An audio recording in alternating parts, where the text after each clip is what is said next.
என் உணவின் சுவையை பற்றி நான் அழுத்துக் கொள்ளும் போது முஹம்மது நபி ஸல்லல்லாஹு அலைஹி வஸல்லம் அவர்கள் பசித்த போது தன் வயிற்றில் சில கற்களை கட்டிக்கொண்டதை நான் நினைவு கூறுகிறேன்.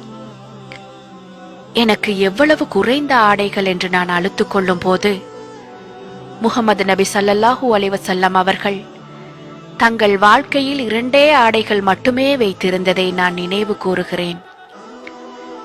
என்னுடைய படுக்கை எவ்வளவு வசதியற்றதாக இருக்கின்றது என்று நான் அழுத்துக் கொள்ளும் போது முஹம்மது நபி ஸல்லல்லாஹு அலைஹி வஸல்லம் அவர்கள் தங்கள் வாழ்நாள் முழுவதும் தன் உள்ளங்கையிலும் பொசுபொசுப்பற்ற கோரத் துணியிலும் படுத்திருந்ததை நான் நினைவு கூறுகிறேன்.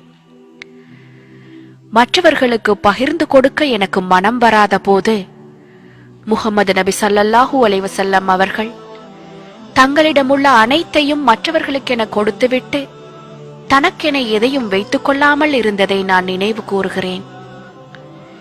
என் வாழ்க்கை ஏழ்மையில் இருக்கிறது என்று நான் அழுத்துக் கொள்ளும் போது முஹம்மது நபி ஸல்லல்லாஹு அலைஹி வஸல்லம் அவர்கள் ஏழ்மையானவர்களை எவ்வளவு நேசித்தார்கள் என்பதையும் ஏழ்மையானவர்களுடன் தாங்களும் சொர்க்கத்தில் இருப்பதாக வாக்களித்துள்ளதையும் நான் நினைவு கூறுகிறேன். என்னை புண்படுத்தியவர்களை நினைத்து நான் வருத்தப்படும் போது முஹம்மது நபி ஸல்லல்லாஹு அலைஹி வஸல்லம் அவர்கள் தங்களை புண்படுத்தியவர்கள் மீதும் கருணையை காட்டியதை நான் நினைவு கூறுகிறேன்.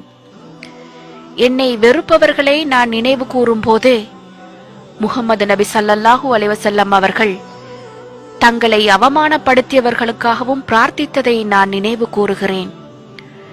நான் செய்த உதவிக்கு எனக்கு நன்றி செலுத்தாதவர்களை நான் நினைவு கூறும் போது முஹம்மது நபி ஸல்லல்லாஹு அலைஹி வஸல்லம் அவர்கள் கூலிகளிலே சிறந்த கூலி அல்லாஹ்விடமிருந்தே வருகிறது என்று நினைவு கூறியதை நான் நினைவு கூறுகிறேன்.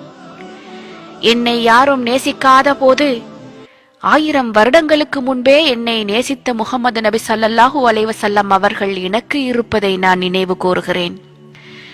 என் வாழ்க்கையில் எவ்வளவு கஷ்டங்கள் என்று நான் அழுத்துக் கொள்ளும் போது முஹம்மது நபி ஸல்லல்லாஹு அலைஹி வஸல்லம் அவர்கள் என்னை விட தாங்கள் வாழ்க்கையில் பல மடங்கு அதிகமாக கஷ்டப்பட்டதை நான் நினைவு கூறுகிறேன். அது என்னை வலுப்படுத்துகிறது. முஹம்மது நபி ஸல்லல்லாஹு அலைஹி வஸல்லம் அவர்களை விட நம் வாழ்க்கையில் ஒரு சிறந்த எடுத்துக்காட்டு வழிகாட்டி இருக்க முடியாது.